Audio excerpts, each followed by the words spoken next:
오늘 또 우리 크리스 형제가 되게 먼 데서 또 왔습니다. 우리 한번 환영의 박수 한번 하십시다. 할렐루야. 저는 오늘 우리가 함께 교독했던 이사야서 49장 13절로 21절의 말씀을 가지고 어머니와 같으신 하나님의 사랑이라고 하는 그런 제목으로 말씀을 나눌 때, 왜 하나님의 사랑이 어머니와 같으신 사랑일까? 우리 한번 깊이 묵상하고 또 생각하면서 오늘 다 같이 이사야서 49장의 말씀으로 함께 은혜를 나누고자 합니다. 오늘은 우리가 잘 아는 대로 어버이 주일입니다. 1년에 단 한 번만이라도 우리의 육적인 부모님의 뿌리를 찾아보고 감사하는 주일인데, 오늘 우리는 이사야서 49장의 말씀을 통해서 왜 우리가 하나님을 사랑하고 부모를 사랑해야 되는지, 그 이유와 목적을 우리가 분명히 깨닫는 이 아침이 될 수 있기를 주의 이름으로 축원합니다. 우리가 나이를 먹어가면서 신앙이 연륜이 깊어지면 느끼게 되는 것 중에 하나가 무엇인 줄 아십니까? 바로 하나님은 어머니 같은 분이시다, 자상하신 분이시다, 늘 하나님의 은혜가 우리를 감싸주신다 하는 것을 우리가 느끼게 된다고 하는 사실입니다.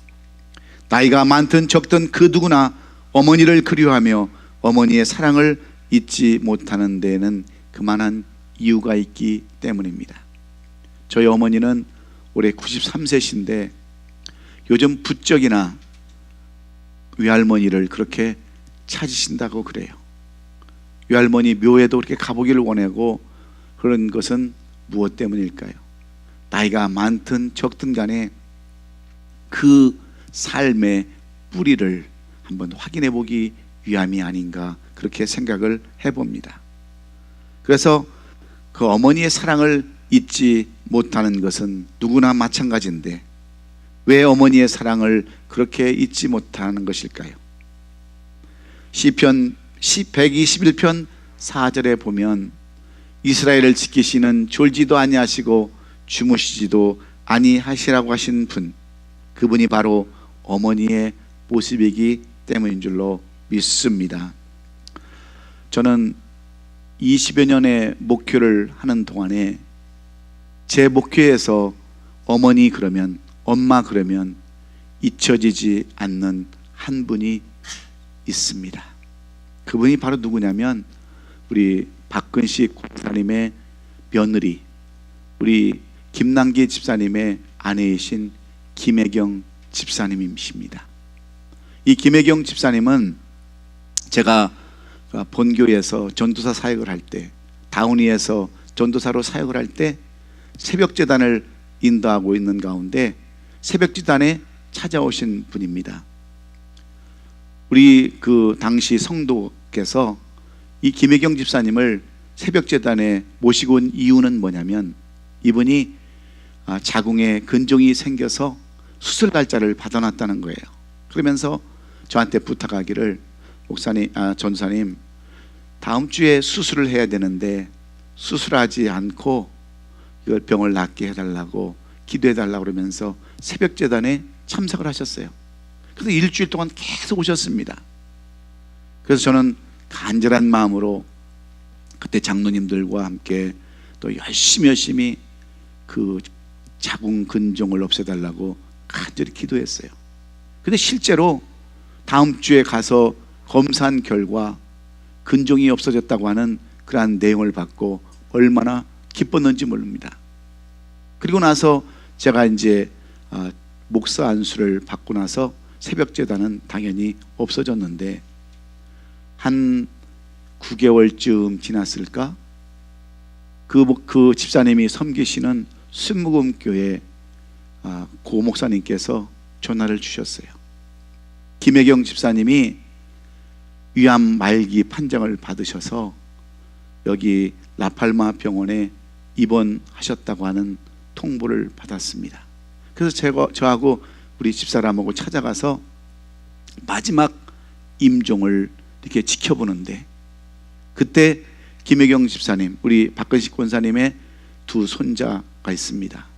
하나는 3살 된 앤디와 4살 된 존이라는 아이가 있었는데, 이 아이들은 엄마가 지금 말기암으로 오늘 내일 오늘 하면서 하늘나라를 가려고 하는데도 불구하고 아이들은 전혀 그걸 알지 못하는 거예요. 병원을 마치 운동장처럼 뛰어다니는 그러한 모습들을 보면서 참 대두적인 모습을 보았습니다. 엄마는 차마 그 아이들 때문에 눈을 감지 못하는 거예요. 얼마나 그 암 때문에 고통이 심한지 가로로 누여진 그 이들이 세로로 다 쓸 정도로 그런 고통을 참으면서도 눈을 감지 못하는 거예요. 저 아이들이 눈에 밟혀서 정말 숨을 거두지 못하는 거예요. 그렇게 고통하는 가운데서도 아이들을 어떻게 할까 하는 그 엄마의 심정을 저는 그때 보면서 예수님의 심정을 느낄 수 있었습니다. 그래서 결국은 엄마가 이제 우리 집사람이 가서 권면을 했어요. 김남 집사님을 불러놓고, 집사님, 아내에게 마지막 말을 부탁하라고. 내가 아이들을 잘 키울 테니까 모든 근심 걱정 다 내려놓고 주님이 부르시는 그 고통이 없는 땅, 저 하늘나라에 편히 살라고 그렇게 당부를 하자. 그때서 그 집사님이 눈물 한 방울, 큰 눈물 한 방울 떨어뜨리고 마지막 숨을 거두면서 하나님의 품에 안기는 그 모습을 저는 똑똑히 보았습니다. 아직 아무것도 모르는 그 아이들을 놓고 떠나야 하는 그 부모의 심정, 어머니의 심정은 바로 오늘 우리가 찬양했던 요백의 심정이 아니었을까, 저는 그렇게 생각해 봅니다. 그런데 어느 날 이 인스타그램에, 이 페이스북에 그 아들 앤디가 우리 엄마 묘라고 그러면서 사진을 올려놨어요. 그러면서 엄마가 그립다라고 하면서 그 내용을 올렸는데, 제가 그 내용을 보면서 얼마나 마음이 아프고 얼마나 마음이 찢어지는지, 그 엄마를 전혀 알지 못했던 3살배기가 그래도 엄마를 그리워하면서 그 쓴 글을 보면서 제가 너무너무 마음이 아팠어요. 제가 뭘 알아서 그럴까? 이심전심이라고 하는 그런 말을 통해서 그 아들을, 제가 앤디를 생각해 보니까 그 뿌리가 얼마나 그리웠으면 전혀 엄마에 대한 기억도 없을 텐데, 그 내용을 써놓은 걸 보고서 제가 한참을 울은 적이 있었어요. 여러분, 그것이 바로 엄마의 심정이고 자식의 심정이 아닐까, 저는 그렇게 생각을 해 보았습니다. 뿌리를 기억하고 싶은 아들의 기억, 자식을 결코 놓고 갈 수 없는 그 어머니의 심정, 그 심정 속에서 저는 오늘 우리 하나님의 사랑을 한번 찾아보기를 간절히 원하는 것입니다. 우리 주님은 죄 많고 점 많은 우리들을 위해서 그 죄를 다 짊어지시고 십자가 그 골고다 언덕에서 피 흘려 죽으시면서까지 우리를 사랑하셨던 그 사랑의 하나님, 때로는 하나님의 사랑은, 하나님은 정말 모질고 때로는 엄하고 그런 하나님의 사랑 같지만, 때로는 어머니같이 모든 것들을 다 품으시고 사랑하시는 그 하나님을 생각하면서 오늘 우리는 우리 부모님의 그 어버이날을 생각해 보기를 간절히 원합니다. 우리들은 다 부모님 밑에서 태어난 사람들입니다. 하나님께서는 분명히 아담을 창조하였듯이 우리도 각각 다 빚으시고 우리도 생명을 부어주셔서 사람의 삶으로 살 수 있게 하실 텐데, 왜 우리는 부모라고 하는 그러한 매개체를 통해서 우리를 낳게 하셨을까? 여러분, 하나님은 얼마든지 그렇게 하실 수 있는 분이시고 능력 있는 분이신데 왜 우리로 하여금 부모님을 주셨을까요? 보이지 않는 하나님, 우리가 아무리 설명해도 알 수 없는 그 하나님, 그 하나님을 보여주시기 위해서 우리로 하여금 우리의 육신의 부모를 허락해 준 줄로 믿으시면 아멘 하십시다. 그 부모를 보고 내가 하나님이라는, 내가 너희를 지으신 하나님이라는 것을 알라고 우리 부모를 허락해 주신 줄로 믿습니다. 사람이 만들어내고 스스로 찾아낸 종교의 신 중에는 어떤 그 신도 사람을 사랑하는 신은 하나도 없습니다. 사람 안에는 참 사랑이 없기 때문에 사랑하는 신을 만들어 낼 수 없기 때문입니다. 자신이 창조했으나 자신을 반역하는 인간을 위해 목숨까지 버리신 하나님은 온 천하에서 유일하게 사랑을 하시고 사랑을 하신 분인 줄로 믿습니다. 우리가 도저히 실감할 수 없는 그 하나님의 사랑을 오늘 부모의 사랑을 비유로 우리에게 깨닫게 해주시는 것이 이 본문의 말씀입니다. 하나님의 사랑에 대해서 확실히 우리가 부족했다고 한다면 오늘 이 말씀을 통해서 주님의 사랑을 다시 한번 깨닫고 그 주님의 사랑을 다시 한번 우리가 의지하면서 다시 한번 회복되어지는 저와 여러분 될 수 있기를 주의 이름으로 축원합니다. 오늘 이 본문의 말씀의 배경은 이렇습니다. 이스라엘 백성들이 하나님을 제대로 섬기지 못하고 하나님을 높이지 못하고 하나님 앞에 순종하지 못함으로 말미암아 하나님의 징계를 받아서 바벨론의 포로로 잡혀갔을 때 그들은 너무나도 힘이 들어서 너무나도 고통스러워서 오늘 본문 14절에 이렇게 그들은 탄식하고 있지 않습니까? 시온이 이르기를 여호와께서 나를 버리시며 주께서 나를 잊으셨다, 이렇게 그들은 탄식합니다. 하나님, 왜 우리가 하나님의 자녀라면 이렇게 힘든 삶을 살아야 합니까? 하나님, 우리가 하나님의 자녀라면, 하나님의 백성이라면, 택한 받은 백성이라면 왜 우리를 이렇게 70년 동안 바벨론 포로의 생활 속에 우리를 살게 하십니까? 하나님은 숱하게 약속하셨지만 왜 우리에게는 해방이라는 것이 없고 자유라는 것이 없습니까? 라고 탄식하는 이스라엘 백성들을 향해서 오늘 주시는 말씀이 바로 어머니와 같은 하나님의 사랑을 보여주시는 그러한 말씀입니다. 그 말씀이 바로 오늘 15절로 16절 말씀 아닙니까? 내가 너를 내 손바닥에 새겨, 여인이 어찌 그 젖 먹는 자식을 잊겠으며 자기 태에서 난 아들을 긍휼히 여기지 않겠느냐? 그들은 혹시 잊을지라도 나는 너를 잊지 아니할 것이라. 내가 너를 내 손바닥에 새겼고 너의 성벽이 항상 내 앞에 있나니 내 자녀들은 빨리 걸으며 너를 헐며 너를 황폐하게 된 자들은 너를 떠나가리라. 이렇게 하나님은 말씀해 주신 내용입니다. 하나님, 왜 우리는 고아처럼 놔두는 것입니까? 왜 우리는 이렇게 힘들게 살아가는 것입니까? 다른 사람들은 다 부모가 있고 다른 사람들은 다 이렇게 도와주는 것 같은데 왜 나에게는 이런 하나님이 안 계십니까? 라고 부르짖는 이스라엘 백성들을 향해서 하나님은 이렇게 15절로 17절까지 말씀 속에서 나는 너희를 낳은 어미와 같은 하나님이다라고 말씀해 주고 있습니다.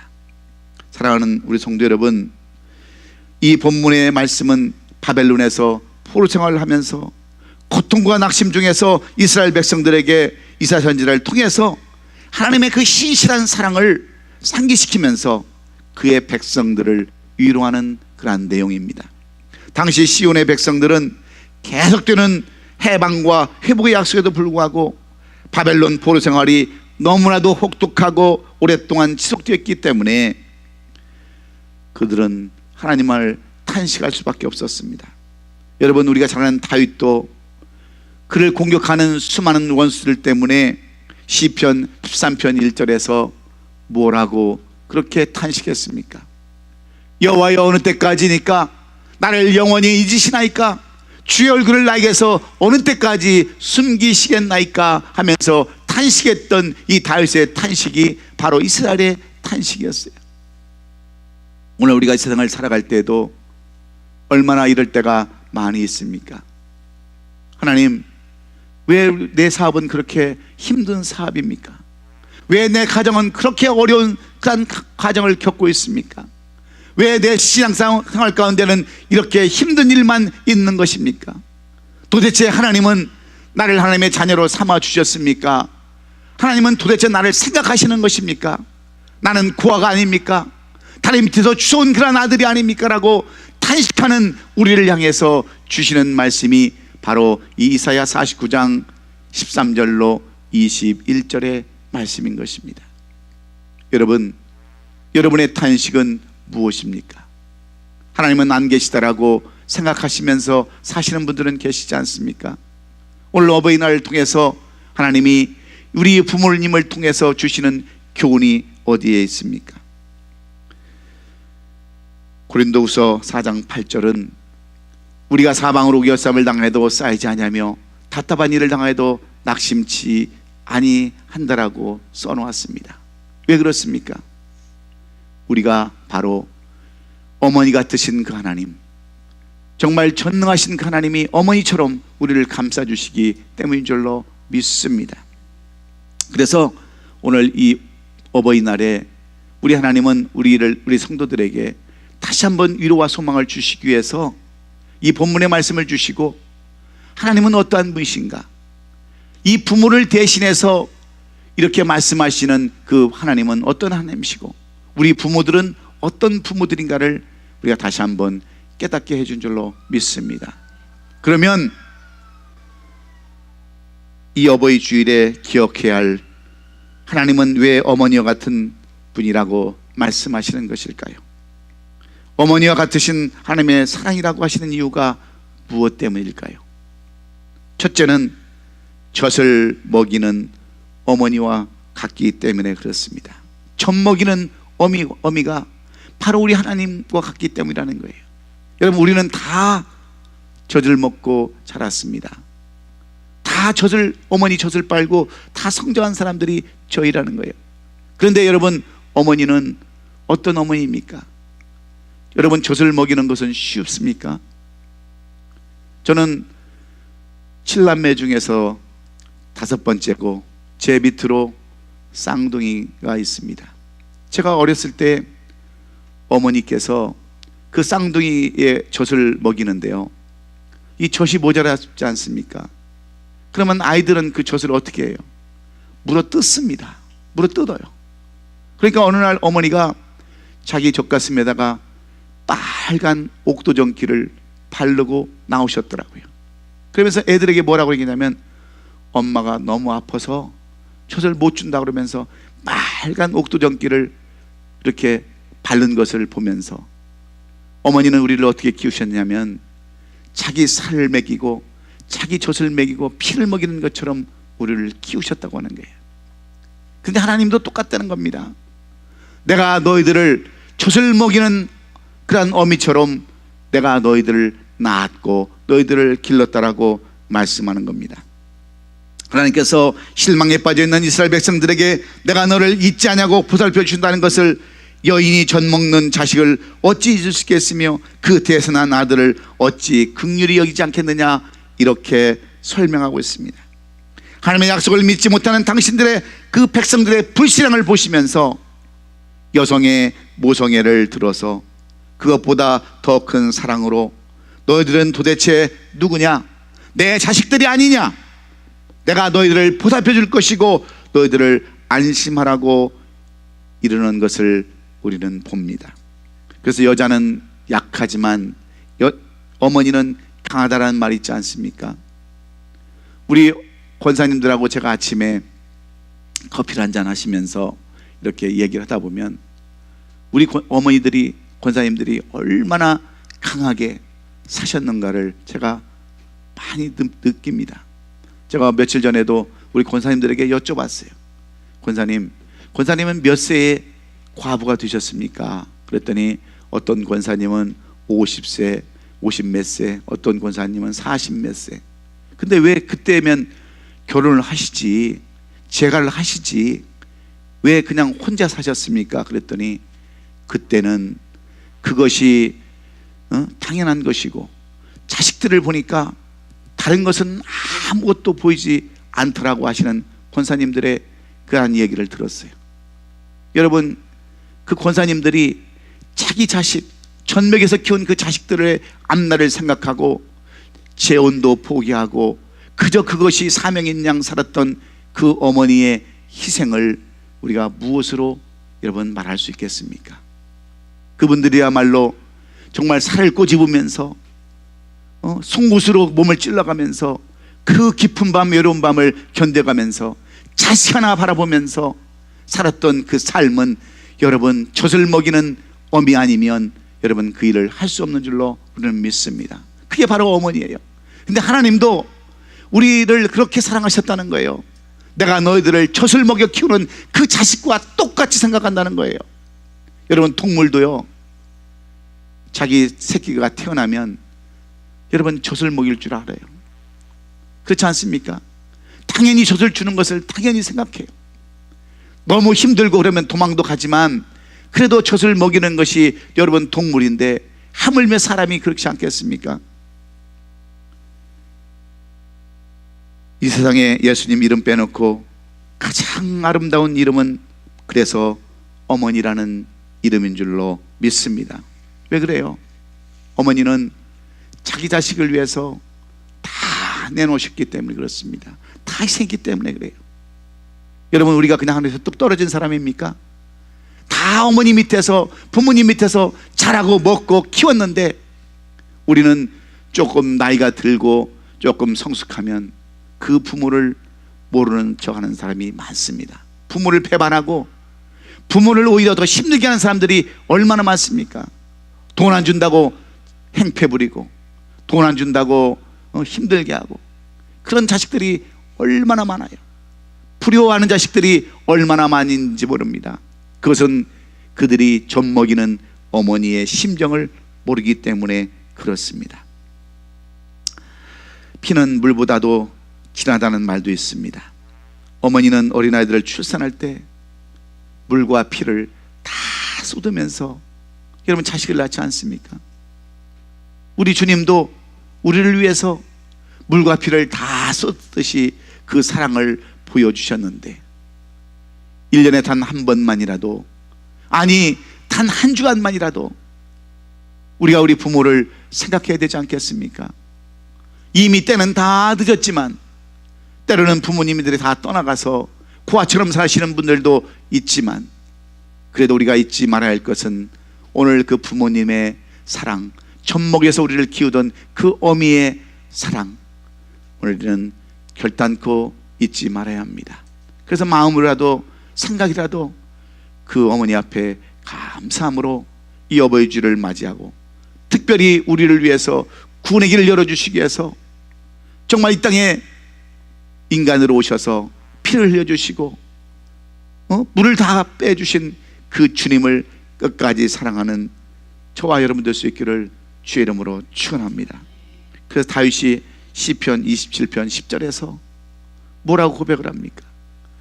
내 부모는 나를 버렸으나 여호와는 나를 영접하시리라. 때로는 부모가 자식을 잘못되게 하는 사람들도 있습니다. 부모가 자식을 정말 잘못된 길로 인도하는 사람들도 있습니다. 그러나 우리 여호와 하나님은 우리를 그런 부모처럼 낳으신 부모보다 더 우리를 영접하시고 끝까지 사랑하는 분이 하나님이시라는 것을 여러분 잊지 마시고, 비록 어려운 삶을 산다 할지라도, 오늘 내 일이 풀리지 않아서 고통의 삶을 산다 할지라도 그 하나님의 사랑, 어머니의 사랑 잊지 않으시기를 예수님의 이름으로 축원합니다. 우리 하나님은 바로 이런 하나님이시기 때문에 그래요. 마태복음 7장 11절에 너희가 악한 자라도 좋은 것을 자식에게 줄 줄 알거든 하물며 하늘에 계신 너희 아버지께서 구하는 자에게 좋은 것으로 주지 않겠느냐. 여러분, 악한 자라도, 여러분 악한 자라도 자식에게 여러분 알을 달라면 뱀을 주겠습니까?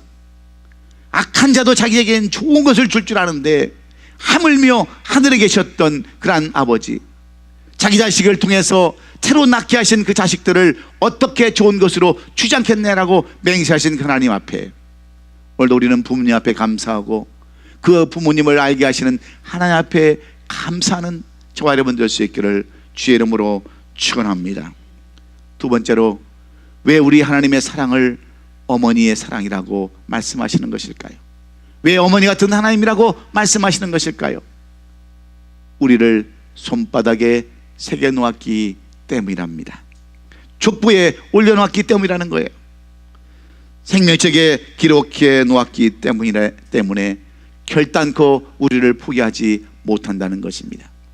우리가 예수 그리스도를 믿고 입으로 신하면 우리가 하나님의 자녀가 되는 권세를 얻는다고 그랬는데, 우리가 정말 우리를 하나님께서 믿고 의지하는 하나님의 자녀를 우리의 생명책에 기록되게 했다고 하는 것입니다. 그래서 우리를 포기할 수 없다고 하는 거예요. 여러분, 한 번 자식이면 영원한 자식입니다. 아버지가 아들을 낳아서, 어머니가 자식을 낳아서 호적에 올렸으면 그것은 영원한 자식인 거예요. 그런데 어찌 그것을 잊을 수 있겠습니까? 하나님도 마찬가지입니다. 하나님은 절대로 잊지 않냐고 포기하지 않는다고 하는 거예요. 그 사랑은 변할 수 없다라고 말씀합니다. 잊힌다면 우리 스스로가 있는 거예요. 포기한다면 우리 스스로가 포기하는 것이지, 하나님은 절대로 포기도 하지 않고 잊지도 않다고 하는 것입니다. 매일 동구밖에 나가서 아들을 기다렸던 그 아버지의 심정을 여러분은 아십니까? 돌아온 탕자의 이야기를 통해서 하나님은 우리의 심정을 말씀해 주고 있지 않습니까? 그 아들은 아버지의 유산을 받아서 저 타국에 가서 실컷 쓰고 그 돈을 다 탕진해 버리고 말았습니다. 그리고 아버지 앞에 돌아올 면목이 없었습니다. 그래서 할 수 없이 그 흉년 든 그 나라에서 돼지 우리를 관리하는 그러한 청소부로 들어가게 되죠. 너무나도 먹을 것이 없어서 돼지가 먹는 쥐염 열매를 먹으면서 늘 아버지를 생각하지만 돌아갈 마음이 전혀 생기질 않습니다. 염치가 없습니다. 내가 어찌 아버지 앞에 돌아갈 수 있을까? 내가 어찌 무슨 염치로 아버지 앞에 돌아갈 수 있을까? 그러나 그는 어쩔 수 없이 우리 아버지 집에 가면 품꾼도 있는데 그 품꾼으로 나를 받아주시면 그것도 감사하다라고 할 수 없이 터벅터벅 아버지 집을 향해서 걸어가고 있을 때, 저 멀지에서 아버지는 이 아들이 돌아오기를 기다리고 있었다고 하는 그 아버지의 심정을 여러분은 기억하십니까? 우리가 비록 세상 가운데 떠나서 산다 할지라도, 아버지를 배반하고 떠나가서 산다 할지라도, 우리는 자식이기 때문에, 우리는 이미 족보에 올라간 생명책에 기록된 자식들이기 때문에 아버지는 결단코 우리를 잊지 못한다고 하는 것이 오늘 어버이날에 우리에게 주시는 교훈의 말씀입니다. 우리 부모들도 마찬가지예요. 우리 부모들은 자식을 한시라도 잊을 수 있습니까? 우리 부모들은 한시도 자식을 잊을 수 없는 거예요. 아무리 그 부모가 악한 자라 할지라도 자식을 어찌 잊을 수 있겠어요? 근데 우리는 그 부모를 어떻게 대하고 살아갑니까? 남처럼 대해요. 남보다도 더 못하게 대합니다. 1년에 겨우 한 번 있을까 말까 하는 생일날이나 이런 날 찾아뵙고 그것으로 전부 다인 양 그렇게 살아가는 우리들 아닙니까? 그런데 우리 부모들은 우리를 호적에 올려놓고 한 번도 의심한 적도 없어요. 저 아들은 어디서 주워온 아들이라고 생각한 적도 없습니다. 손바닥에 새겨놓은 그런 아들처럼 생각하고 늘 낮이나 밤이나 불철주야 우리를 생각하는 것이 부모의 심정인데, 오늘 우리 하나님 어머니로 오신 그 하나님은 우리와 동일한, 우리 어머니 부모님과 동일한 말씀을 우리에게 허락해 주고 있는 거예요. 사랑하는 우리 성도 여러분, 에레미야서를 보면은 우리 하나님이 어떤 하나님이십니까? 에레미야 18장 6절에 이스라엘 족속아, 여호와의 말씀이니라, 이스라엘 족속아, 이 토장이 하는 것 같이 내가 능히 너에게 행하지 못하겠느냐? 이스라엘 족속아, 지능이 토장이 생긴 것 같이 너희가 내 손 안에 있느니라. 왜 그래요?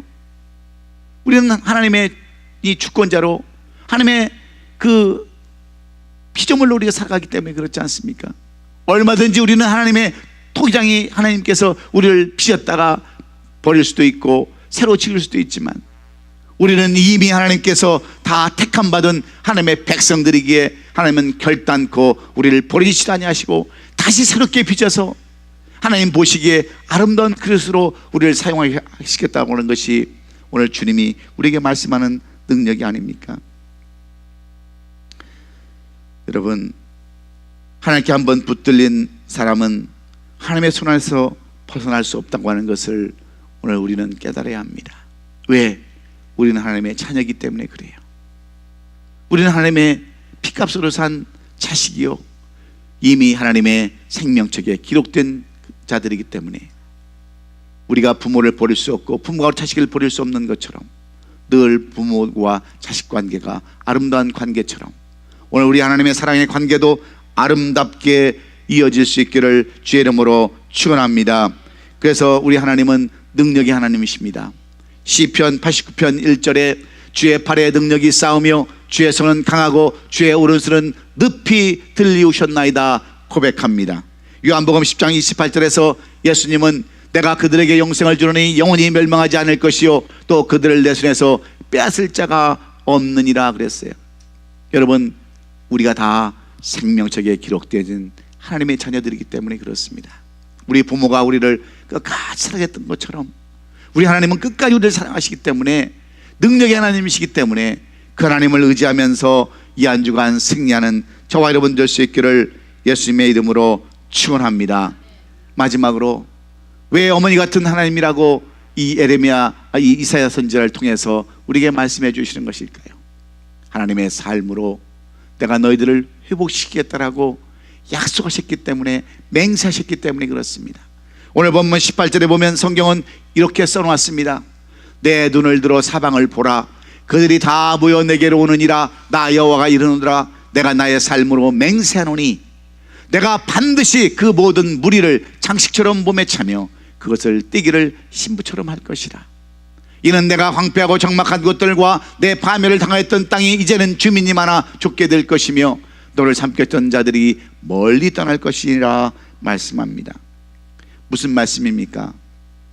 비록 이스라엘 백성들이 바벨론 포로생활을 통하여 하나님의 징계를 받고 있지만 하나님은 절대로 그대로 놔두지 않겠다는 겁니다. 내버려두지 않겠다고 하는 거예요.